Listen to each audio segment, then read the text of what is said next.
Are you in better shape now? Yeah. Tell him no more candy, more chicken balls. Look how good he looks. Yeah, I've been training. You've been training? Yeah, I've been lifting weights, training. I was training for a boxing match with Rashad. Yeah, I was gonna try to do him like you did him. How Machida do him? Hey, DJ! Wait, what do we call that? The Rashad? Finger leg. Oh my. Hey, so for the audience at home wondering, that's what Machida did to Rashad. And hey, TJ, you just missed what Machida did to Rashad. I just did it. You didn't miss it? I missed it. He teed off on. He's down. He's out. And it's all over. New UFC light heavyweight champion. Yeah, it was the left, so he came here. Boom. Oh, that's what happened? And then he did this. Twitching? Hey, and then he did this. Oh, man. Don't show this to Rashad. You be getting me in trouble with my friends. I'm putting this on the behind the brain.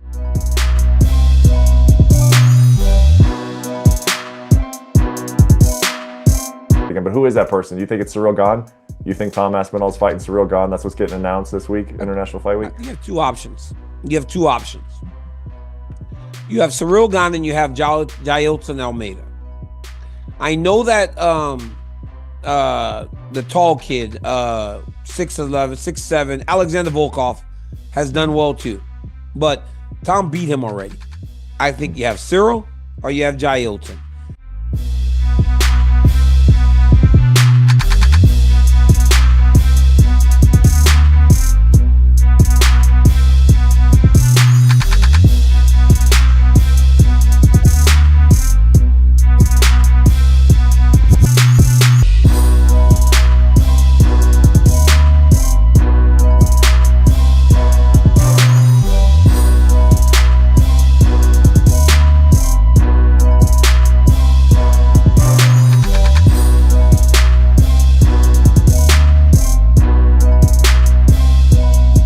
I knew when you were going to get into this game, some of the existing promoters in boxing were probably going to get a little bit defensive about you entering boxing.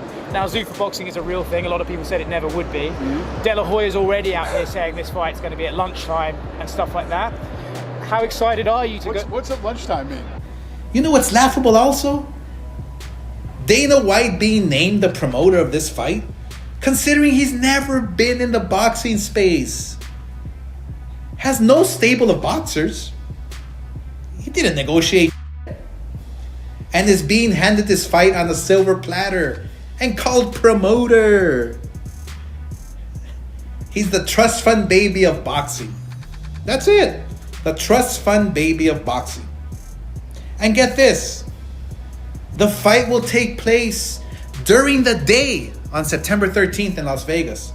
During the day. So Canelo will fight during the day on Netflix, just to accommodate UFC Noche later that evening on a different network. Oh, and Dana, what, now you're turning your back on the UFC? I mean, we all know you've been trying to get into boxing for years on your own and you couldn't do it. Remember Zuffa? Oh, but now that Daddy Turkey negotiated a big fight and he paid for it, you're seriously proud to be the trust fund kid presenting to be the face of this fight. I mean, it would be just like me promoting Jon Jones versus somebody else in the UFC. You guys would destroy me for me walking into another sport and acting like I know the I'm doing. I mean, insiders are aware the UFC's hundreds of millions of dollars in debt and in a bad spot. But that's no reason to switch sports and leave these MMA fighters hanging, Dana. And don't abandon the fans. They've been begging you for months now to make a great fight in the UFC. Oh, and don't even think of bringing your pathetic pay scale to boxing, because these fighters won't go for it.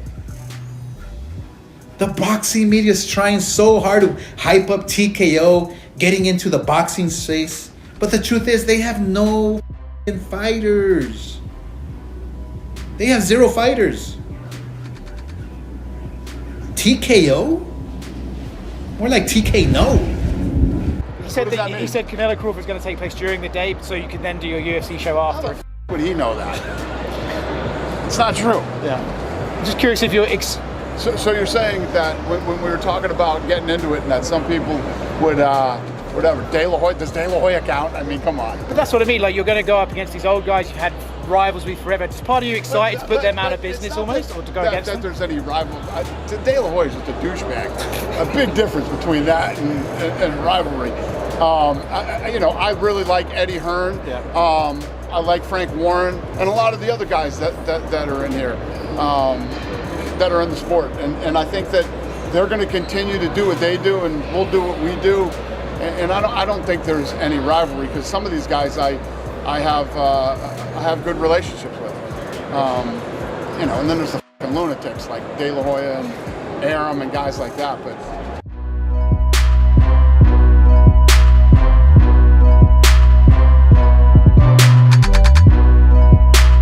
campeão ainda, da forma que as pessoas me tratam, da forma que as pessoas olham para mim. I'm definitely hungry, but it was a fight that many thought that I won. You know what I mean? Honestly, in my mind, I don't even see myself. I see myself as still the champ, because the way that people treat me, they look at me. Was he the toughest opponent you've ever faced, or has there been somebody tougher that you faced before him? Foi o oponente mais duro que você já enfrentou oponentes mais duros que ele? Não, já enfrentei oponentes mais duros que ele. É a situação ali que se torna um pouco mais duro, mas não ele diretamente. I definitely fought tougher opponents. The situation itself on that day, the circumstances made him a hard opponent, but I definitely fought people way harder than him.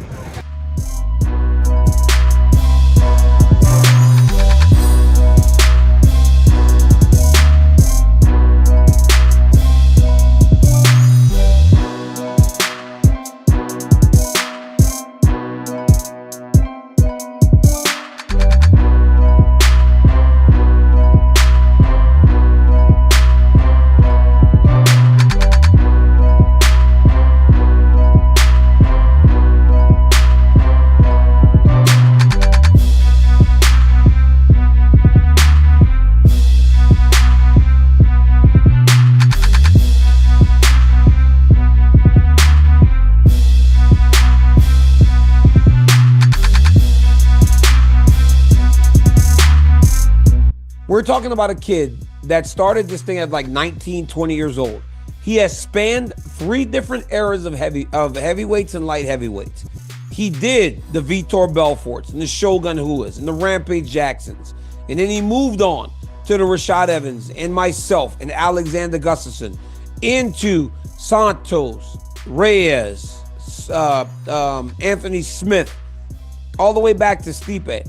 Nobody gets that amount of time at the top without the crowd catching you. Because when you're the best, everyone's training to beat you.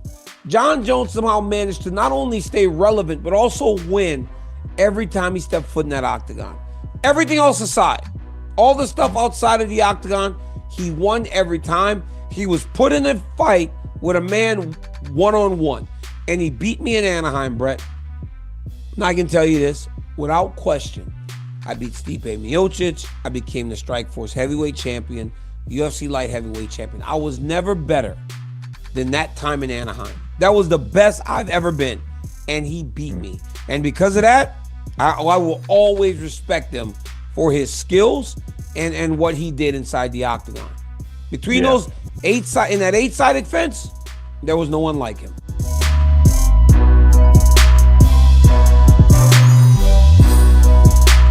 Without question, I beat Stipe Miocic. I became the Strikeforce heavyweight champion, UFC light heavyweight champion. I was never better than that time in Anaheim. That was the best I've ever been, and he beat me.